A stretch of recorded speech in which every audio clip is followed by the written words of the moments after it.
We are in the fourth sermon in the series, The Meaning of Life, based on the book of Ecclesiastes.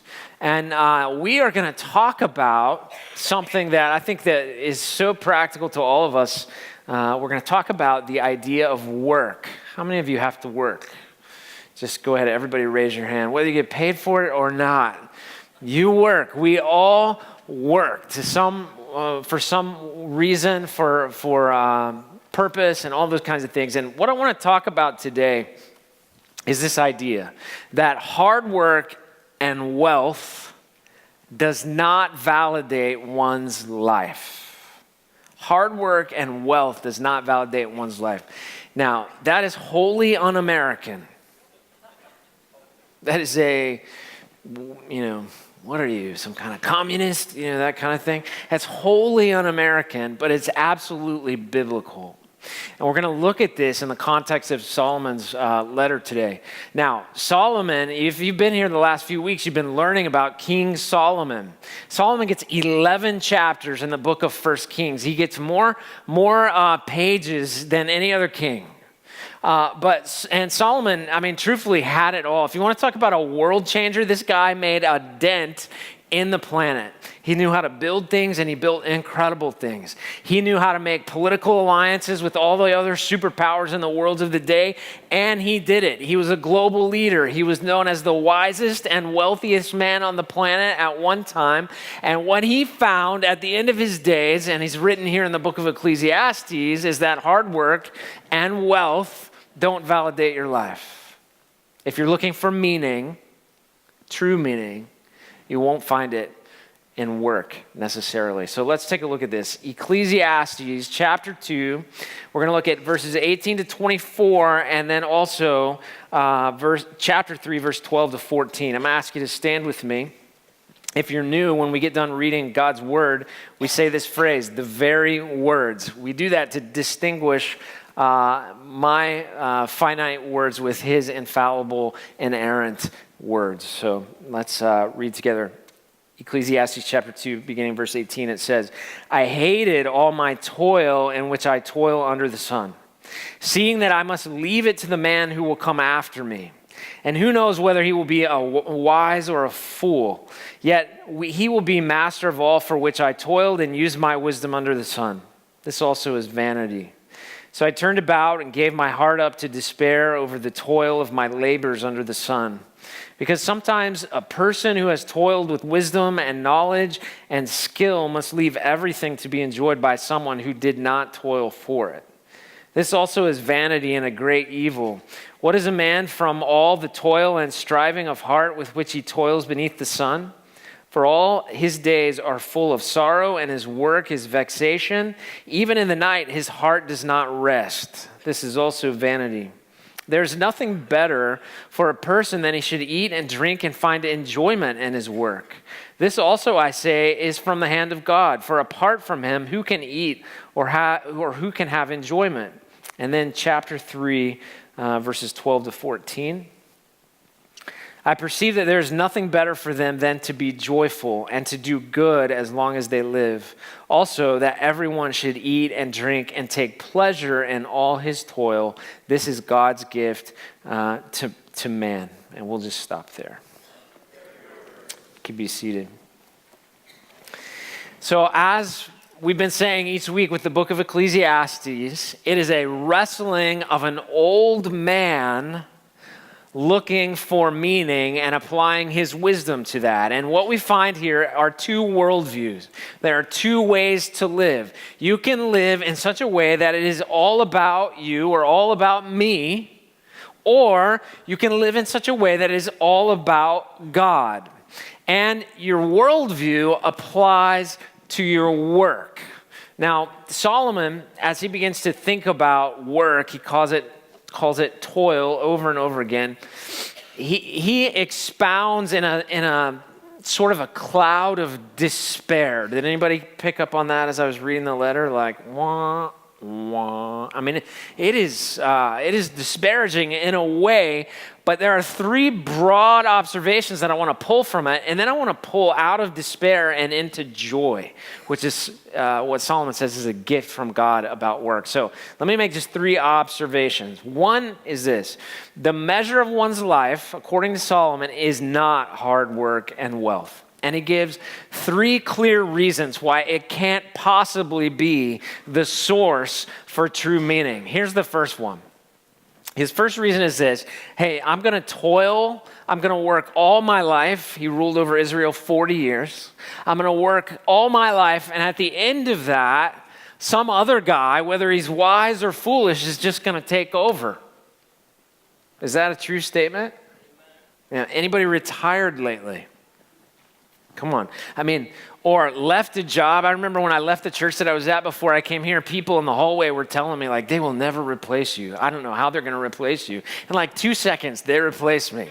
New guy, different, all this kind of stuff. Because, why? Because you'll do all this work, and it could be good things, it could be good work, but at the end of the day, somebody else is gonna be the next guy, right? And so Solomon is just saying, look, I don't think this can be the measure of one's life, because if you're investing all this time and a man's going to come after you, whether he's wise or whether he's an idiot. He uses the word, it translates foolish.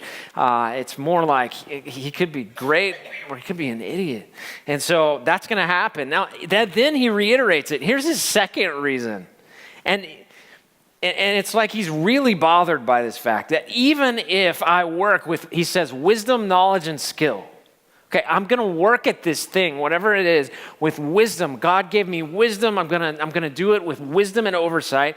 With knowledge, I'm going to be an expert at what I'm doing. And not only am I going to be knowledgeable and have an expertise mentally, I'm going to be really skilled at it with my hands.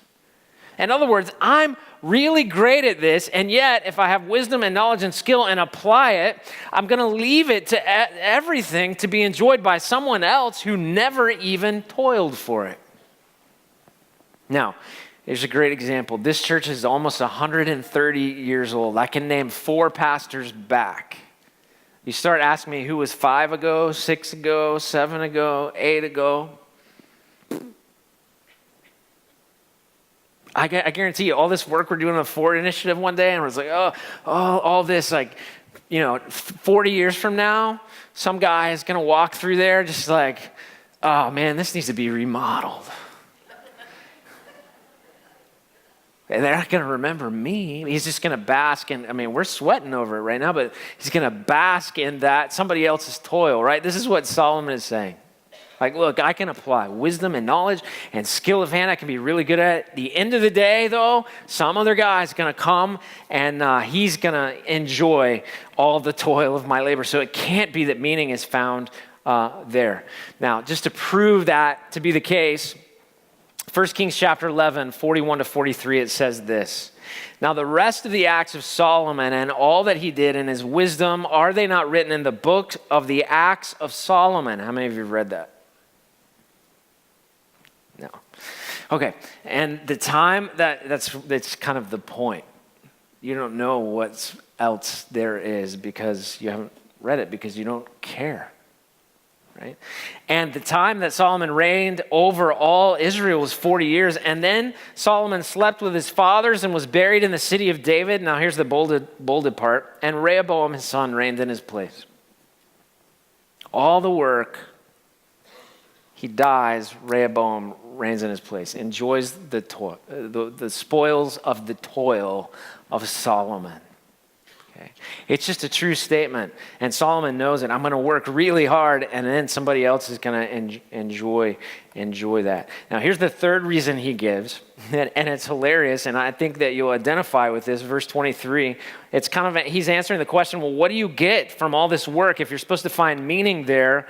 It says, for all the one who strives in his heart toward work, for all his days are full of sorrow. His work is vexation, and even in the night, his heart does not rest. So he's saying, look, you work really hard and you find sorrow. Sometimes you don't find contentment. He uses the word vexation. It's like an irritant. It's like I can't get it out of my brain. It's constantly consuming me, and it keeps me up at night. Now, anybody ever been up all night, like with work? It's like you have, not you really. It can, and Solomon is just stating the obvious, like, look, this thing can rule your life. And if this is what you're supposed to find meaning from, it can't be. It can't be that your life is validated by work and wealth, because you just find irritation and sleepless nights and sorrow at the end of the day. So he gives these 3 reasons. Somebody else is going to take it. Even if I was really good at it, somebody else is going to take it. Reason number 2 and 3, it keeps me up all night. I don't find contentment from it, and it's irritating. This can't be the place you find meaning. Now, if I ended there, you would all quit your jobs. You would go home. But that's not where it ends. And this is the second key observation that I think is really important for us to get. In verse 24 and then in chapter 3 as well, it says, there's nothing better for a person than he should eat and drink and find enjoyment in his toil. This also I saw is the hand of God. For apart from him, who can eat or drink or have enjoyment? In another place it says that joy that comes from work is a gift of God. That provision that comes from work is a gift of God. So as quickly as Solomon says, it's disparaging, it's irritating, it keeps me up at night, he also says you should find joy in it, joy in the work of it, and joy in the spoil that it provides, whether it's a lot or a little. If you get to work and you have a roof over your head because you're able to pay for it because of work, bless God. Take joy in it. If you have a shirt on your back because you get to work, bless God. Take joy in it. And whatever you do at work every day, you know, for most people, work is the bulk of their life and the bulk of the time they spend every day in life. You should do something you enjoy.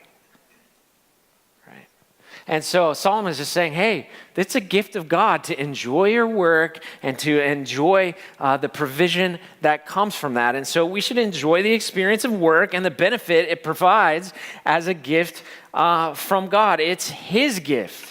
Now, not all work is fun. You could have what is the greatest job in the universe, and there will be parts of that job that is not fun. Fun is not the same thing as joy. Do you realize that?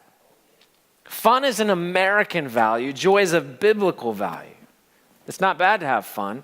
I'm just saying he's not saying have fun. It's a gift from God. He's saying take joy in it. There's a satisfaction I have in mowing my yard and trimming my bushes. I don't know. I think I might be weird. It's hot right now, you know, all that. But you know what? I like to look and I like to stand back and I like everything symmetrical. I'm OCD about the whole thing. I've got a dead bush right now. I'm like, oh my, the world is ending. You know, but I like to work with my hands and I like to see the finished product. It brings me a sense of joy, right? It's a simple illustration, but take joy in the work that you do every day. Whatever it is that you do, understand, Solomon is saying you should enjoy, because why? In chapter 3, verse 11, he says this of God. God has made everything beautiful in his time. Also, he's put eternity into man's heart, yet so that he cannot find out what God has done from the beginning to the end. Now, get your brain around this. Let's say you live 80 years. You kind of get that 80 years from your own perspective. You kind of know what happened from beginning to end. You were involved in whatever work you were involved in, and you lived that 80 years and you know it, but eternity is in your heart. You've been wired for eternity, and the thing is, you don't know everything that happened before your 80 years. You have no idea except what you might read, and you have not yet experienced eternity in the future, so you have no idea about that. So since you don't know this or that. It would be best if you just enjoy your work and do good in it and find joy there, because you don't get this or that, although you're wired for it, you don't know it. So take this time and really enjoy the experience of work and the benefits it provides as a gift from God. Now, here's the third big observation. Using work to be eternally significant is an epic fail. Like if you're trying to use your job, your work, to create eternal significance, to make a name for yourself, you're going to find that it's an epic fail, only because God's work is the only work that endures forever. Look at chapter 3, verse 14. It says, I perceive that whatever God does endures forever. Nothing can be added to it, nor anything taken from it. God has done it so that people fear before him. Right? So there's a difference between my work and God's work. His work is going to endure forever. Mine is not necessarily. And for the believer, the big struggle is to, whatever you do and work all of your days, to line up with God's purposes in that, so that the things that you're doing endure forever. Now, Solomon did some amazing things. The guy writing this letter. Amazing things. I'm going to show you an artist illustration from the archaeology from Solomon's first temple. Take a look at this, or Solomon's temple. This is the first temple. This is built to specifications. God laid out the specifications. Solomon worked hard to build this temple. When you're talking about the wood in this temple, you're talking about getting cedars from Lebanon, figuring out how to get them from the mountains of Lebanon all the way to Mount Moriah in Jerusalem. And these are huge cedars, and then using that effectively. You're talking about precision detail. You're talking about artistry. You're talking about a design that took 7 years to construct and implement. When this thing opens up, I mean, the grand opening must have been spectacular. And people, as much as they were blessing God, also had to be blessing Solomon for his toil, for his work, for his expertise in all of this. Now give me the next slide. So I took this picture a couple weeks ago, where you see that gold dome. That's where Solomon's temple stood.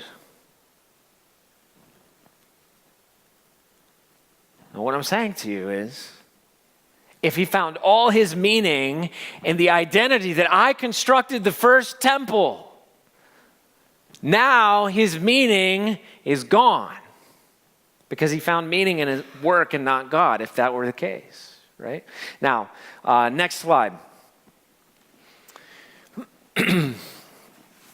The scripture says, here's what it says about Solomon particularly. In 1 Kings chapter 4, verse 26, it says, Solomon also had 40,000 stalls of horses and chariots and 12,000 horsemen.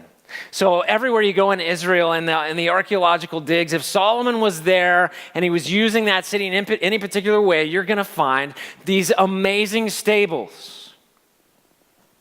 Isn't that amazing? You wouldn't know what it was. In fact, I've walked people in these stables over and over again. I asked them to guess what you're looking at. They're like, is this an altar?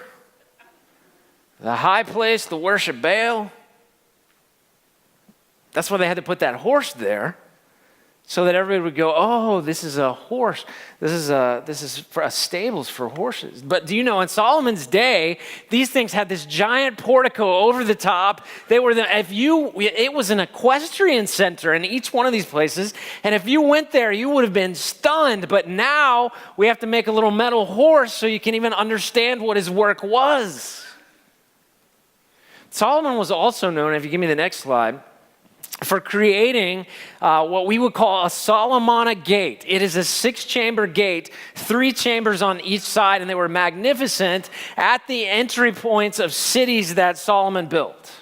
You know Solomon was there because you find a Solomonic gate. This was his trademark. The beauty of this is it's used for business and judiciary work and all kinds of things. But in a time of war, you take these 3 chambers, you just fill them up with rocks, or you fill them up with men with spears, and you have suddenly fortified your walls in an incredible way. It was new technology, okay?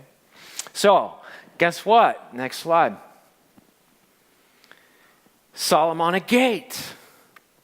The problem is if I walk you in there, if I showed you that picture, and then I walk you in here and I don't tell you what it is, you don't even know you're looking at a Solomonic gate. You're trying to figure out what that is, but there are 3 chambers on each side. The sewer running right through the middle. Does anybody see the sewer? I got the sewer. It's just a side note for me, but why run it out the front door of the city? Why not back? Anyway, so rubble though. So if Solomon finds all his meaning in the work that he did, building stables, building temples, building magnificent gates, now he would have no meaning because his work went to rubble over time. See, using work to be eternally significant is an epic fail. You're not going to build a tower big enough, a reputation big enough through the context of your work that you're going to become eternally significant. It's not where it's at. At the end of his reign, Solomon's reign, after 40 years, the kingdom is divided. 10 tribes in the north, 2 tribes in the south. Jeroboam, supposed to be his confidant, evil dude, takes the 10 tribes of the north. Eventually they're obliterated. 2 tribes in the south, his son Rehoboam takes over. Okay. Solomon goes to his grave.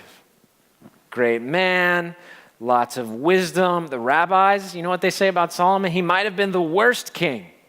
Why? Because at the end of his reign, division. So if Solomon tries to find meaning in his work, and you can hear, if you understand his vantage point now, you begin to understand why he's writing that there is no way that hard work and wealth can be the validation of one's life because I've done it all, experienced it all, and you know what? I didn't find meaning there. And we do the same thing with our work. There are 2 idols that I think it's important to be warned about related to work. One is the idol of me, or the idol of you, okay? It puts me at the center.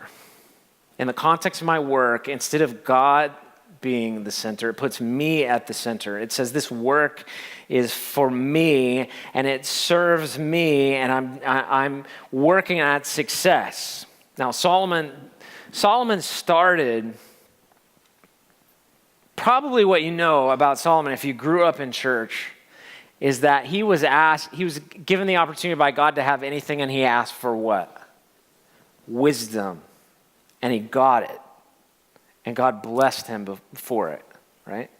But a lot of people don't know what, like, everything else about Solomon. So Solomon starts that way, but as his life, let's just say he reigns 40 years, so let's say he starts reigning in his, early 20s. Passionate for God, passionate for the law, wants to be wise. But by the time he's my age, maybe like 20 years into this thing, there's some significant, what I'm going to call slippage going on in his life. It's the idea that somewhere along the way, he took his eyes off God and he started dabbling in sin so that now he doesn't wholly serve God with all his heart. He's put himself in the middle, especially in his work, and he finds himself working at things that are really only for him. 1 Kings chapter 11, beginning verse 4. For when Solomon was old, his wives turned away his heart after other gods, and his heart was not wholly true to the Lord his God, as was the heart of David his father. Here's what he did. For Solomon went after Asherah, the goddess of the Sidonians, that's Asherah, and Milcom, the abomination of the Ammonites, the god of the Ammonites. So Solomon did what was evil in the sight of the Lord and did not wholly follow the Lord as David, his father, did. Then Solomon built a high place for Chemosh, that's the abomination of Moab, and for Molech, the abomination of the Ammonites. Now, here's who he married. He married Ammonites and Moabites and Sidonians, and he brought in all their gods, 700 wives, 300 concubines, okay? It's not God's best for you to have 700 wives or 300 concubines. Just keep that, write that down. It's not God's best, okay? And God knew it, and he said, don't intermarry. And they did, and God didn't want them to intermarry because of these foreign gods. And so the wives woo his heart. In fact, I think what's going on if you have 700 wives and 300 concubines is he starts, they see you built that temple and you did this and you did that. At least you could build something for our gods. And so what does he do? Well, it says that he on the mountain east of Jerusalem, he built a high place for Chemosh, the abomination of Moab, and for Molech on the mountain east of Jerusalem. So what is that? Well, the mountain east of Jerusalem is the Mount of Olives, where Jesus ascended to heaven to be the right hand of the Father, where the Garden of Gethsemane is, where Jesus was all night in prayer before he was arrested. Okay, if I'm standing on the Mount of Olives and you are on the Temple Mount, we can see each other. And so what Solomon does is he moves from that temple he built for God that took 7 years to build, and he comes over here across the valley, up the mountain east of Jerusalem, and he builds other temples to other gods, and this is his work too. And he does it because his idol has become himself. And whatever he has to do to keep all the wives happy. Okay. So we can do the same thing in our work. Work can become all about us and not the purposes of God. The second idol that I think is really important that we think about is simply the idol of work and what it can produce. You've heard the term workaholic, right? Right? Good. Not asleep. I know what it means to be a workaholic.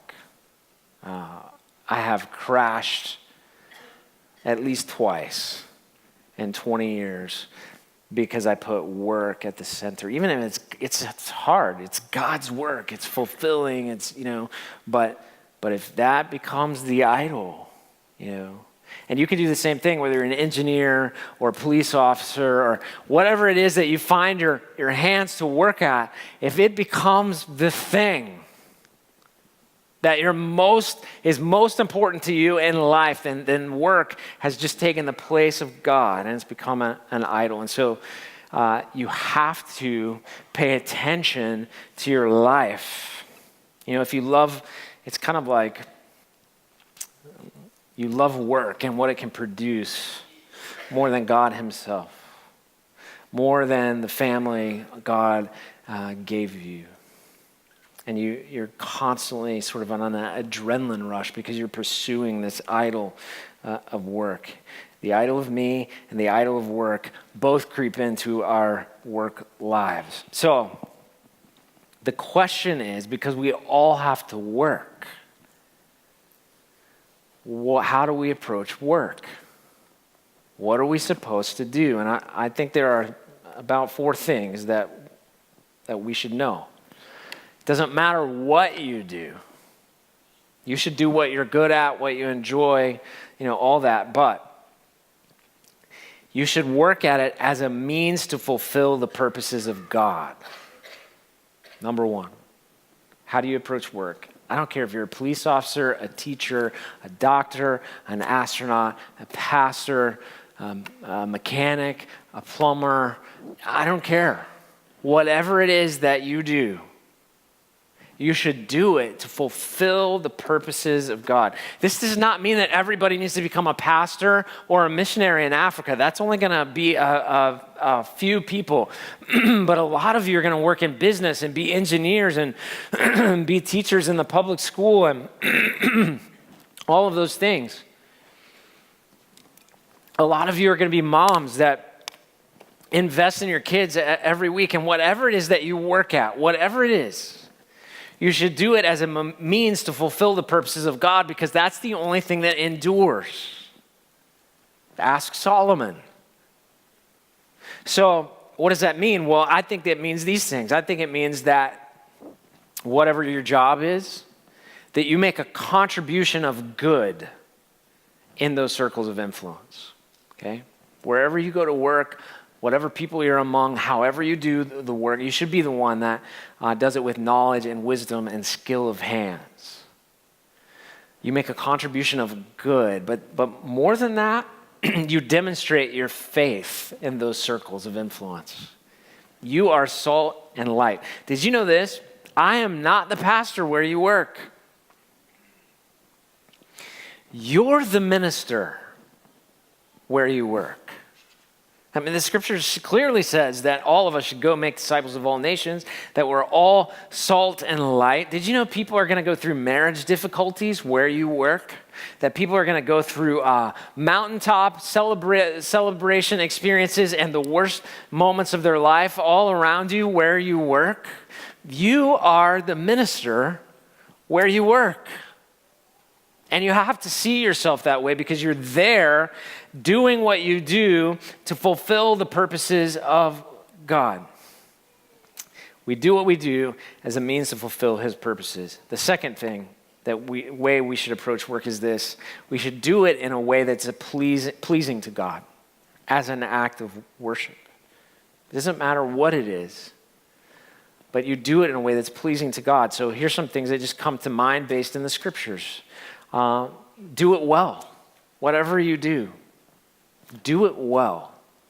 The scripture says, whatever your hand finds to do it with all your might. Do it well. Whatever it is that he's wired you for, that you're called to, that you're doing, even if you're in a job that you don't particularly enjoy, do it well, as you were doing it unto God. It's an act of worship to him. The second thing, honor your boss. How many of you are like, stop it, Pastor Brian. You don't know what you're talking about. The scripture is pretty clear that we should honor those people that he puts over us, even when it's hard, even when it's difficult. We don't compromise truth. We don't do shady things for them. That's not honor, but honoring them is respecting them as a person. Trying to follow them to the best of our ability. Third thing, don't be lazy. Don't be lazy at work. I mean, there should be balance in your life. You should go home and you should be with your family and all that. But when you're working, don't be lazy. And Christians should be known that these Christians are hard workers by the pagans. They work hard. I mean, there should be no boss on the planet that ever's like, this Christian that's working for me. He says he's a Christian, but he's the laziest guy I've ever met. Doesn't do anything. He's on Facebook all day long. Right? Don't be lazy. So we do it in a way that's pleasing to God as an act of worship. And then the third thing, we find joy in it. Again, everything about your job is not going to be fun, but enjoy it and enjoy the provision of it. Bless God for it. And then the fourth thing is this, is just simply view your work like this. Everybody hold your hands out like this. Now, do your fingers like this. Shake it off a little bit. Yeah.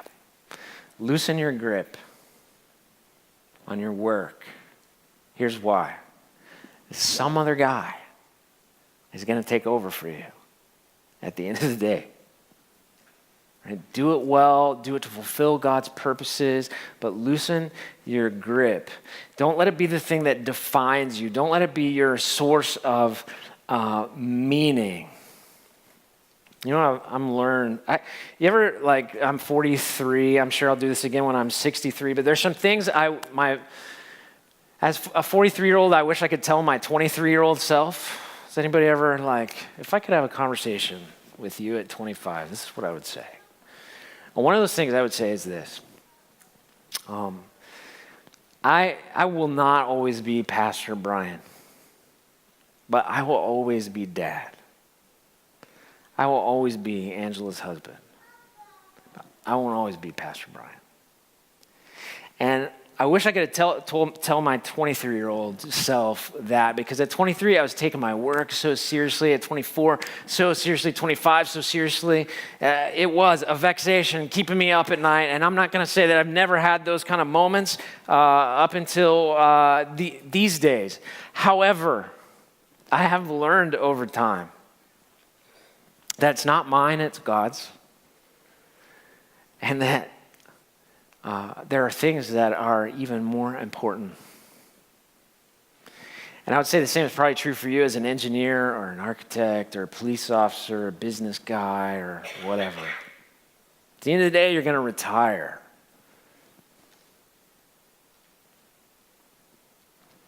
But you're still going to be dad. You're still going to be grandpa. You're still going to be somebody's husband. Now, Solomon's realizing all these kinds of things in this letter in Ecclesiastes. He's kind of trying to approach, what is the meaning of life? And he comes to this. Ecclesiastes chapter 12, verse 13. The end of the matter is this. All has been heard. Fear God and keep his commandments, for this is the whole duty of man. It's as if Solomon says, I've experienced it all. I've had it all. I know what it is to work hard and work well and accomplish much. But at the end of the day, here's the deal. Fear God, honor God. Keep his commandments. You know what he means by that? It's simple. Love God with all your heart, soul, mind, and strength. Love your neighbor as yourself. For this is the whole duty of man. Where do you find meaning? Hard work and wealth will not validate your life. No matter if you're working at it like a preacher or a business guy or whatever, it's not going to be the validity of your life. It's not going to be the place you find meaning. It's going to be loving God and loving people like he does. That's going to matter, because that work endures.